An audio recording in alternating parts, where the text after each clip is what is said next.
خوش آمدید ناظرین سامعین، آج کی کہانی آپ کو حیرت میں ڈال دے گی۔ ایک پروفیسر صاحب جن کو اپنی شاگرد سے یعنی اسٹوڈنٹ سے ہو گئی محبت، تو کیا وہ اس کو حاصل کر سکے؟ سن کر آپ کو مزہ بھی آنے والا ہے اور سبق بھی حاصل ہوگا۔ یہ بڑھتے ہماری ویڈیو کی طرف، اور پہلے ہمارے چینل سعیدہ وائس کو سبسکرائب کر دیں اور مزید اپڈیٹس حاصل کرنے کے لیے بیل کو ضرور پریس کریں۔ وہ لڑکی مجھے پہلی ہی نظر میں بہت اچھی لگی تھی۔ در شہوار نام تھا اس کا۔ میں جب اپنی کلاس لینے کلاس روم میں داخل ہوا تو اس پر نگاہ جیسے جم کر رہ گئی۔ اس کا رنگ زیادہ صاف نہیں تھا، لیکن اس کے چہرے کے تیکھے نقش و نگار دیکھ کر میں اس پر فدا ہو گیا۔ نقش و نگار غضب کے تھے اس کے۔ کلاس میں جانے کے چند لمحوں بعد مجھے احساس ہوا کہ میں غلط کر رہا ہوں۔ مجھے اس طرح کسی لڑکی کو نہیں دیکھنا چاہیے، وہ بھی اپنی کسی شاگرد کو۔ اس لیے میں نے اپنے آپ کو سنبھال لیا، ورنہ بے خود تو ہو ہی چکا تھا۔ یہ نئے تعلیمی سال کا پہلا دن تھا۔ میں نے لڑکوں اور لڑکیوں سے کہا کہ وہ اپنا نام اور تعارف کروائیں۔ اس لڑکی نے اپنا نام در شہوار بتایا تھا۔ دوسروں کے کیا نام تھے اس سے مجھے کوئی خاص دلچسپی نہیں تھی۔ میں اردو ادب کا استاد ہوں۔ عام طور پر طالب علم اس مضمون میں دلچسپی نہیں لیا کرتے، لیکن میں پڑھانے کا انداز جو رکھتا تھا وہ بہت زبردست تھا۔ میں مثالیں دیتا ہوں فلموں سے، ناولوں سے، افسانوں سے، شاعری سے، درمیان میں ہلکی پھلکی باتیں بھی کرتا رہتا ہوں، اسی لیے مجھے ایک کامیاب استاد سمجھا جاتا ہے۔ بہرحال تو میں نے اس پہلی ہی کلاس میں اپنی گفتگو، اپنی قابلیت کا کھل کر مظاہرہ کر دیا تھا۔ اس مضمون کو بور سمجھنے والے بھی اس میں دلچسپی لینے لگے تھے۔ میرا نام سر ہاشمی ہے۔ سر تو میں نے یوں ہی لگا دیا، سب مجھے سر ہی بولتے ہیں، ویسے میرا پورا نام فیاض ہاشمی ہے۔ بیوی کی موت کو 7-8 سال گزر چکے ہیں۔ ایک بہت خوبصورت سا فلیٹ ہے، کوئی اولاد نہیں ہے، تنہائی کی زندگی گزار رہا ہوں۔ کتابیں ہی میری ساتھی ہیں اور ان سے ہی میں دل کا حال کہتا ہوں۔ شبانہ کی موت کے بعد میری زندگی میں اب تک کوئی بھی عورت نہیں آئی۔ ایسا موقع نہیں ملا کہ میں کسی کو اپنے دل کی بات بتا سکوں۔ ایک سناٹا میرے چاروں طرف ہے۔ شاید اس کی وجہ یہ بھی ہے کہ میں تقریباً بدصورت سا آدمی ہوں۔ میرا قد بہت چھوٹا ہے، رنگ اچھا خاصا گہرا ہے، سر کے بال اڑ چکے ہیں، اینک لگاتا ہوں۔ اب ایسی کون لڑکی ہوگی جو مجھے پسند کر کے میرے پاس آئے گی؟ لڑکیاں میرا احترام تو کر سکتی ہیں کیونکہ میں بہت اچھا استاد ہوں، میرا مطالعہ بہت وسیع ہے، لیکن وہ مجھ سے محبت نہیں کر سکتی، کبھی نہیں۔ اس تلخ سچائی نے مجھے بہت اداس کر دیا ہے۔ میں کسی قسم کی سوشل گیدرنگ میں حصہ نہیں لیتا۔ میرے لیے رکھا ہی کیا ہے سوائے تنہائی کے؟ اور میں ایسا بھی نہیں ہوں کہ کسی لڑکی کو دیکھ کر بے خود ہو جاؤں، اس کو حاصل کرنے کے لیے خواب دیکھنے لگوں، اس کے بارے میں سوچتا رہوں۔ لیکن وہ لڑکی در شہوار ایسی ہی تھی کہ جس نے مجھے کسی کام کا نہیں رہنے دیا۔ وہ میرے ذہن پر حاوی ہو گئی۔ ایسی شدت سے تو میں نے اپنی بیوی کو نہیں دیکھا تھا، ایسی شدت سے تو میں نے کبھی اپنی بیوی کے لیے سوچا نہیں تھا جس طرح میں اس کے بارے میں سوچ رہا تھا۔ میں کالج میں اس کے پاس جاتا، اس سے بات کرنے کے بہانے تلاش کرتا، چونکہ وہ میری شاگرد تھی اسی لیے اس سے بات کرنے میں کوئی دشواری نہیں ہوتی تھی۔ ایک دن میں نے اسے لائبریری میں دیکھ لیا۔ وہ بڑی خاموشی سے کسی ڈائری پر نوٹنگ کر رہی تھی۔ میں جان بوجھ کر اس طرح اس کے قریب سے گزرا کہ وہ مجھے دیکھ لے۔ اس نے مجھے دیکھ لیا۔ Hello sir. اس کے ہونٹوں پر ایک ہلکی سی مسکراہٹ نمودار ہو گئی۔ خیریت تو ہے؟ بہت مصروف ہیں؟ میں میر صاحب پر نوٹس کی تیاری کر رہی ہوں سر، اس نے بتایا۔ اتنا سر کھپانے کی ضرورت کیا ہے؟ تم 1 گھنٹہ میرے پاس بیٹھ جاؤ، تمہارے نوٹس تیار ہو جائیں گے۔ شکریہ سر۔ میں اس سے ابھی کچھ اور کہنے لگا تھا کہ ایک لڑکا ہمارے قریب آ کر ٹھہر گیا۔ وہ مجھے سلام کر کے در شہوار سے مخاطب ہوا۔ در شہوار تم ذرا باہر آؤ، تم سے کچھ باتیں کرنی ہیں۔ ایکسکیوز می سر۔ در شہوار نے میری طرف دیکھ کر معذرت کی۔ میں آپ سے بعد میں بات کروں گی۔ اس نے اپنی نوٹ بک اور پرس اٹھایا اور اس لڑکی کے ساتھ لائبریری سے باہر چلی گئی۔ میں احمقوں کی طرح کھڑا دیکھتا رہ گیا اس کو۔ اس لڑکی کی یہ مداخلت مجھے بہت بری لگی تھی۔ اپنی توہین کا احساس ہونے لگا۔ ایسا لگا جیسے وہ میری کوئی قیمتی چیز مجھ سے چھین کر لے گیا ہے۔ وہ بھی ایک خوش شکل لڑکا اور اسمارٹ سا لڑکا تھا۔ اللہ جانے یہ لڑکے اتنے خوبصورت اور اسمارٹ کیوں ہوتے ہیں؟ میں خود کیوں ایسا نہیں ہوں؟ مجھے اتنا بدصورت کیوں بنایا گیا ہے؟ بہت سے لوگ تو مجھے دیکھ کر ہنس دیا کرتے تھے۔ آخر کیوں؟ کیا میں انسان نہیں ہوں؟ اپنی اس محرومی نے مجھے اذیت پسند بنا دیا تھا۔ میں جب کسی لڑکے اور لڑکی کو ایک ساتھ بیٹھے ہوئے دیکھتا یا باتیں کرتے ہوئے دیکھتا تو میری محرومیوں کی آگ بھڑک اٹھتی۔ دل چاہتا تھا میں ان دونوں پر تیزاب پھینک دوں، یہ گولی مار دوں۔ اس لحاظ سے میری شہرت پورے کالج میں بہت خراب تھی۔ میں کسی کو کسی سے ملتے ہوئے نہیں دیکھ سکتا تھا، اور وہ کمبخت در شہوار کو میرے سامنے سے لے گیا۔ یہ میں کس طرح برداشت کرتا؟ اس لڑکے کا نام ظفر تھا، ظفر فاتح۔ اس نے وقتی طور پر مجھ پر فتح حاصل کر لی تھی، لیکن میں اسے جیتتے ہوئے نہیں دیکھ سکتا تھا، اسے ہارنا تھا، ہر قیمت پر اس کی شکست ہونی تھی۔ اب وہ دونوں اکثر ایک دوسرے کے ساتھ دیکھے جانے لگے تھے، یعنی ظفر اور در شہوار، ہنستے بولتے ہوئے کینٹین میں کسی درخت کے نیچے کھڑے ہوئے۔ ایک بار میں نے ان دونوں کو اس حال میں دیکھ لیا کہ ظفر نے اس کا ہاتھ تھام رکھا تھا اور وہ دونوں ایک دوسرے کا ہاتھ تھامے لائبریری کی سیڑھیاں اتر رہے تھے۔ میں انہیں دیکھ کر ایک طرف ہو گیا، حالانکہ اس وقت میرے وجود میں آگ سی بھڑک اٹھی تھی، لیکن اس وقت میں ان کے سامنے نہیں آنا چاہتا تھا۔ اپنے فلیٹ واپس آ کر میں آئینے کے سامنے کھڑا ہو گیا۔ آئینہ شاید میرا مذاق اڑا رہا تھا۔ ایک موٹا بھدا گنجا انسان آئینے کے سامنے کھڑا ہوا تھا۔ میں کبھی اللہ سے کسی بات کا شکوہ نہیں کرتا تھا، لیکن در شہوار کو دیکھنے کے بعد شکوہ کرنے لگا تھا۔ آخر مجھے ایسا بنانے میں کیا مصلحت تھی؟ میں نے ایک بار اپنے ایک ہم خیال دوست سے اس معاملے پر گفتگو بھی کی تھی، جس نے کہا تھا تمہیں تو اللہ کا شکر ادا کرنا چاہیے۔ کس بات کا شکر؟ یہی کہ اس نے تمہیں بولنے کی قوت دی ہے۔ تم بولتے ہو تو لوگ تمہاری باتیں سنتے ہیں۔ تمہارا مطالعہ بہت وسیع ہے، اتنی زیادہ تمہیں نالج ہے، علم ہے تمہیں، لوگ تمہارا احترام کرتے ہیں، لیکن مجھے احترام نہیں، محبت کی ضرورت ہے۔ میں تنگ آ چکا ہوں اس لفظ سے۔ احترام ہی کرنا ہے تو کسی اور کا کرو، لیکن مجھ سے تو محبت کرو۔ دراصل تمہاری تنہائی نے تمہیں ذہنی مریض بنا دیا ہے۔ کچھ بھی ہو، میں اپنی محرومیاں برداشت نہیں کر سکتا، بہت ہو گئی۔ در شہوار اور وہ لڑکا ظفر اکثر ساتھ دکھائی دیتے۔ ایک دن مجھے در شہوار سے بات کرنے کا موقع مل گیا۔ میں نے اس سے کہا، در شہوار جانتی ہو حسن کیا ہے؟ چونکہ میں کلاس میں اسی قسم کی گفتگو کیا کرتا، فکشن کے حوالے سے ہر موضوع پر کھل کر بات کیا کرتا، اس لیے میرے سوال پر اس نے کسی حیرت کا اظہار نہیں کیا تھا۔ یہ میں نہیں جانتی سر، آپ ہی بتائیں۔ میں تو صرف اتنا جانتی ہوں جو اچھا دکھائی دے وہی حسن ہے۔ نہیں، بلکہ جو اچھا محسوس ہو وہ حسن ہے۔ میں نے کہا، وہ کس طرح سر؟ در شہوار نے میری باتوں میں دلچسپی لیتے ہوئے کہا، وہ اس طرح کے ذہن میں حسن ہے۔ سب سے زیادہ اثر انگیز حسن ذہن ہوتا ہے۔ میں نے کہا، اس کی شان الگ ہی ہوتی ہے۔ اس دنیا کو ترقی یافتہ بنانے میں خوبصورت لوگوں نے نہیں بلکہ ذہین افراد نے اپنا کام کیا ہے۔ یہ تو آپ بالکل ٹھیک کہہ رہے ہیں سر۔ تو بس آج سے تم حسن کا مطلب اسی کو سمجھو۔ میں نے کہا، اب یہ ٹی شرٹ اور جینز پہنے اور زنجیریں پہنے ہوئے لڑکے مستقبل کی نوید یا علامت نہیں ہیں، بلکہ یوں ہی وقت گزارنے کے لیے ہیں۔ اصل زندگی اسی کے ساتھ گزر سکتی ہے جس کا ذہن خوبصورت ہو۔ میں نے یہ بات اس لیے کہی تھی کہ ظفر کڑے بھی پہنتا تھا اور اس کے گلے میں ایک زنجیر بھی لٹکی رہتی تھی۔ میرا خیال ہے کہ در شہوار نے میرا یہ اشارہ سمجھ لیا تھا، اس لیے وہ ذرا دیر کے لیے خاموش ہو گئی، پھر دھیرے سے بولی، ٹھیک ہے سر، میں سمجھ گئی، اب میں چلتی ہوں، میں ظفر کے ساتھ کہیں جانا چاہتی ہوں۔ وہ چلی گئی اور میں غصے سے وہاں پر بیٹھا رہا۔ اس نے گویا میرا بڑا ہوا ہاتھ جھٹک کر ایک بار پھر میری توہین کی تھی۔ ظفر پھر سے ہمارے بیچ آ گیا تھا۔ مجھے اب اس لڑکے سے چڑ ہونے لگی تھی۔ الجھن یہ تھی کہ میں کھل کر اس کا اظہار بھی نہیں کر سکتا تھا، ورنہ پورے کالج میں تماشا بن کر رہ جاتا۔ میں سوچتا رہتا تھا کہ در شہوار کو قابو کرنے کے لیے کیا کیا جائے۔ ایک دن در شہوار اور ظفر دونوں میرے پاس آئے۔ ظفر کے ہاتھ میں کیک کا پارسل تھا۔ اس نے وہ پارسل میری طرف بڑھاتے ہوئے کہا، سر یہ کیک آپ کے لیے۔ کس خوشی میں بھائی؟ سر آج میری برتھ ڈے ہے، در شہوار نے بتایا۔ ظفر نے میری برتھ ڈے سیلیبریٹ کی ہے اور اسی نے کیک خریدے ہیں۔ اسی وقت میرا دل یہی چاہا میں انتہائی تلخی سے کیک واپس کر دوں۔ یہ ظفر تو پوری طرح میرا رقیب بن رہا تھا، لیکن ایسا کرنے میں شاید در شہوار برا مان جاتی، اس لیے میں نے اس وقت تو وہ کیک قبول کر لیا، لیکن گھر جا کر اسے ڈسٹ بن میں ڈال دیا۔ اس رات بہت دیر تک اپنے آپ سے الجھتا رہا، آخر کیوں؟ کسی کا کیا حق پہنچتا ہے کہ وہ در شہوار کی برتھ ڈے منائے؟ یہ حق تو میرا ہے کیونکہ میں نے اس سے محبت کی تھی۔ یہ اور بات ہے کہ میں نے اس سے نہ تو اظہار کیا تھا اور نہ ہی اظہار کرنے کی ہمت تھی، لیکن وہ تھی تو میری۔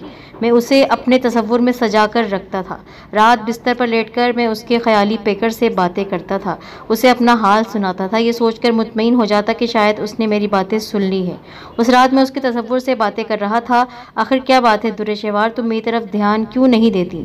جبکہ میں تمہیں سمجھا چکا ہوں، حسن تو خوبصورت ذہن کا نام ہے، تم کہاں اس لونڈے کے چکر میں پڑ رہی ہو، تمہیں بدنام کر دے گا۔ پھر خیال آیا کہ در شہوار نے مجھے اپنی برتھ ڈے کے بارے میں بتایا تھا، اس نے مجھے کیک بھی دیا تھا، تو مجھے اسے کچھ نہ کچھ ضرور دینا چاہیے، لیکن کیا کروں کیا کروں؟ پھر میں نے فیصلہ کیا کہ صبح مارکیٹ جا کر جو چیز اچھی لگے گی وہ خرید کر در شہوار کو دے دوں گا۔ میں نے کسی لڑکی کے لیے اس قسم کی شاپنگ وغیرہ نہیں کی تھی، یہ میرا پہلا تجربہ تھا، اس لیے میں نے دکاندار ہی پر چھوڑ دیا تھا کہ بھائی مجھے کوئی ایسی پرفیوم بتاؤ جسے لڑکیاں پسند کرتی ہیں۔ یہ لیں جناب، یہ لڑکیوں میں آج کل بہت ان ہے۔ اس نے پرفیوم میری طرف بڑھا دیا۔ وہ کہہ رہا تھا تو ٹھیک ہی کہہ رہا ہوگا۔ میں نے وہ بوتل خرید لی، 1000 روپے قیمت تھی۔ اس کی، لیکن در شوار کی توجہ حاصل کرنے کے لیے اس کی کوئی اہمیت نہیں تھی۔ میں نے دوسرے دن موقع پا کر اسے وہ پرفیوم دے دیا۔ اس نے خوش ہو کر میرا وہ تحفہ نہ صرف قبول کر لیا بلکہ میرا شکریہ بھی ادا کرتی رہی۔ خوش آمدید نہ تیسرے یا چوتھے دن میں نے یوں ہی سرسری انداز میں اس سے پوچھا، ہاں در شوار پرفیوم کیسا تھا، پسند آیا؟ وہ کچھ جواب دینے کے بجائے خاموش رہی تھی۔ کیا بات ہے، تم نے جواب نہیں دیا؟ سر، وہ پرفیوم ظفر نے پھینکوا دیا۔ کیوں پھینکوا دیا؟ میرا تو دماغ ہی گھوم گیا۔ کیوں پھینکوا دیا؟ اس نے کہا تھا یہ بہت گھٹیا اور چیپ قسم کی پرفیوم ہے، اچھی لڑکیاں اس کو استعمال نہیں کرتی۔ میں غصے سے کانپ کر رہ گیا، یعنی اس کی نگاہ میں میری کوئی اہمیت تھی ہی نہیں۔ اس نے ایک بار پھر میری توہین کی اور یہ توہین اتنی شدید تھی کہ میں تل ملا کر رہ گیا۔ میں نے اس سے کچھ نہیں کہا، لیکن اب میں نے سوچ لیا تھا کہ ظفر کو سزا دوں گا اور ضرور دوں گا۔ اسے بتا دوں گا کہ ذہن کی طاقت کیا ہوتی ہے۔ مجھے غرور تھا اپنے ذہن پر، اپنے علم پر۔ اب شاید فیصلہ کن گھڑی آ چکی تھی، لیکن اس سے پہلے کہ مجھے در شوار سے بات کرنی ہوتی، اس سے مجھے اپنا اظہار کرنا تھا، اظہار محبت۔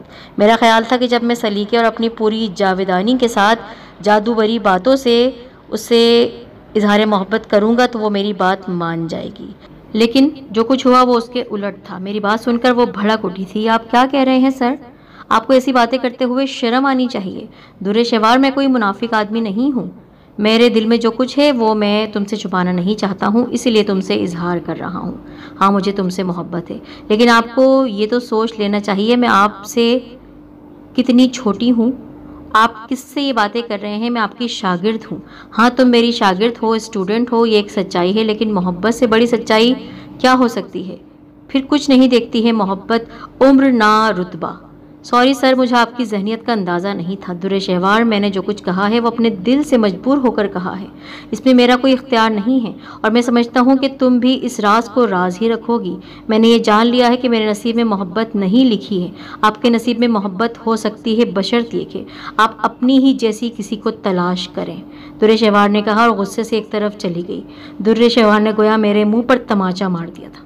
اس نے کہا تھا میں اپنی جیسی کسی کو تلاش کر لوں، یعنی وہ یہ کہنا چاہتی تھی جس طرح میں بے ڈھنگا ہوں، بے تکا ہوں، اس معیار کی کسی کو دیکھ لوں، کیونکہ میں اس قابل نہیں تھا، کیونکہ وہ خوبصورت تھی، اسمارٹ تھی، اور جس لڑکی کے ساتھ وہ دیکھی جاتی تھی وہ بھی خوبصورت اور اسمارٹ تھا، اور میں نے اس سے محبت کر کے گویا بہت بڑا گناہ عظیم کر دیا تھا۔ نہیں، اب بہت ہو گئی۔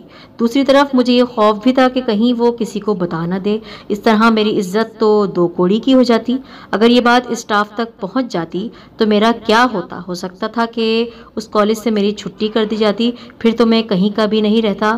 نہ جانے مجھے کیا ہو گیا تھا، یہ کیسا پاگل پن تھا، لیکن میں بھی کیا کرتا۔ محبت بذات خود ایک طاقت ہوا کرتی ہے، وہ اپنے اشاروں پر چلانا جانتی ہے، وہ غلام بنا کر رکھنے کا ہنر جانتی ہے۔ اس محبت نے مجھے اپنا غلام بنا لیا تھا۔ میں سمجھتا تھا کہ در شوار کسی سے میری اس حماقت یا جسارت کا تذکرہ نہیں کرے گی، لیکن میرا اندازہ غلط نکلا۔ اس نے کم از کم اپنے دوست ظفر کو یہ بتا ہی دیا تھا۔ ظفر ایک دن بہت غصے میں بھرا میرے فلیٹ میں آ گیا، نہ جانے اسے کس طرح میرے فلیٹ کا پتہ چل گیا۔ میں نے گھنٹی کے جواب میں جب دروازہ کھولا تو وہ دروازے پر کھڑا تھا۔ اس کی آنکھوں میں شدید غصہ تھا۔ اس نے اپنی دونوں مٹھیاں اس طرح بھینچ رکھی تھی جیسے مجھ پر ٹوٹ پڑنے کا ارادہ کر رہا ہو۔ میں اسے دیکھ کر ایک لمحے کے لیے گھبرا سا گیا، پھر میں نے خود کو سنبھالتے ہوئے کہا، اوہ ظفر، تم آؤ، اندر آؤ۔ مجھے اندر نہیں آنا، تم سے بات کرنی ہے۔ اس نے مجھے تم کہہ کر مخاطب کیا۔ اس سے یہ اندازہ ہو رہا تھا کہ اس وقت کتنے غصے میں بھرا ہوا ہے۔ میں نے اپنے آپ کو سنبھال کر اس سے پوچھا، خیریت تو ہے؟ تم اس لہجے میں مجھ سے بات کر رہے ہو؟ بوڑھے بندر، وہ دانت پیستے ہوئے بولا۔ دل تو یہی چاہتا ہے کہ میں مار مار کر تمہارا حلیہ خراب کر دوں، لیکن کیا کروں، تھوڑا سا لحاظ کر رہا ہوں۔ بہرحال اب تم یہ کان کھول کر سن لو، تم نے در شوار کی طرف دیکھنے کی بھی کوشش کی تو بہت برا حشر کر دوں گا تمہارا۔ وہ واپس چلا گیا، مجھے بوڑھا بندر کہہ کر، مجھے گالی دے کر، میری توہین کر کے، اور میں اس کا کچھ بھی بگاڑ نہیں سکا، کیونکہ ایک تو میں خود اندر سے چور تھا، دوسری بات یہ تھی کہ وہ جوان اور صحت مند تھا، میں اس کا کچھ نہیں بگاڑ سکتا تھا۔ اس وقت میں واپس آ کر آئینے کے سامنے کھڑا ہو گیا۔ اس نے مجھے بوڑھا بندر کہا تھا، میں واقعی بوڑھا بندر ہی تھا۔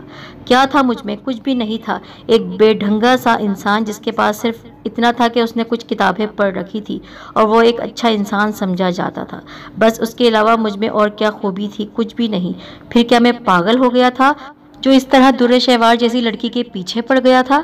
اور اس تجزیے کے بعد جو بات سامنے آئی وہ یہ تھی کہ مجھے در شوار کی محبت کو بھول جانا ہے، اس کے خیالات سے پیچھا چھڑا لینا ہے، ورنہ دو کوڑی کا ہو کر رہ جاؤں گا۔ لیکن اب نہیں ہو سکتا تھا، میں انتقام بھی نہ لوں۔ ہاں، میں ان دونوں سے انتقام لینے کا فیصلہ کر چکا تھا۔ نہ جانے یہ جذبہ کہاں سے میرے ذہن میں امٹ کر آ گیا۔ انتقام، صرف انتقام، اپنی محرومیوں کا، اپنی توہین کا، ان دونوں سے، در شوار سے بھی اور ظفر سے بھی۔ ان دونوں کو ایسا سبق دینا چاہتا تھا کہ وہ زندگی بھر یاد رکھیں۔ میں نے دوسرے دن صبح کالج کے پرنسپل کو فون کر کے ان سے کہہ دیا میری طبیعت بہت خراب ہو گئی ہے، اسی لیے میں 2-4 دنوں تک کالج نہیں آ سکوں گا۔ اور جب پرنسپل نے مجھ سے کوئی بات نہیں کی تو میں یہ بات سمجھ گیا کہ در شوار ظفر نے میرے بارے میں ابھی کسی کو نہیں بتایا ہے۔ اصل بات تو یہ تھی، میں قابو تو در شوار کو کرنا چاہتا تھا اور انتقام ظفر سے لینا چاہتا تھا، لیکن کس طرح؟ نہ جانے کیوں اس وقت در شوار کے بارے میں میرے سارے احساسات جیسے شدید ترین غصے میں تبدیل ہو گئے تھے۔ شاید اس لیے کہ انسان اپنی بے عزتی برداشت نہیں کر سکتا، وہ چاہے جیسا بھی ہو، خود کو گلفام شہزادہ سمجھتا ہے۔ میں تو ایسا تھا کہ بچے تک مجھے دیکھ کر ہنس پڑتے۔ کیا فائدہ ایسی ذہانت اور علمیت کا؟ سب بیکار کی باتیں تھیں۔ اصل چیز ہے حسن، جوانی اور در شوار جیسی کسی لڑکی کی قربت، جن میں سے کچھ بھی میرے لیے نہیں تھا۔ اب مجھے ان دونوں کے ساتھ کھیل کھیلنا تھا، اس لیے ان دونوں سے اپنا رویہ تبدیل کرنا تھا۔ ایک پالیسی کے تحت میں پھر ان دونوں کو کسی گہرے معاملے میں الجھا دینا چاہتا تھا، اور ایک دن ایک شاندار موقع مجھے مل ہی گیا۔ میں نے ان دونوں کو ایک جھاڑی کے پاس گھاس پر بیٹھے ہوئے دیکھ لیا تھا۔ اس وقت اس طرف ان دونوں کے علاوہ کوئی بھی نہیں تھا۔ میرے موبائل کیمرے نے ان کی تصویر اتار لی تھی۔ میں اس چانس کو کسی بھی قیمت پر مس نہیں کرنا چاہتا تھا۔ وہ دونوں نہ جانے کیا باتیں کر رہے تھے، انہیں ارد گرد کا کوئی ہوش نہیں تھا۔ میں وہاں سے ہٹ آیا۔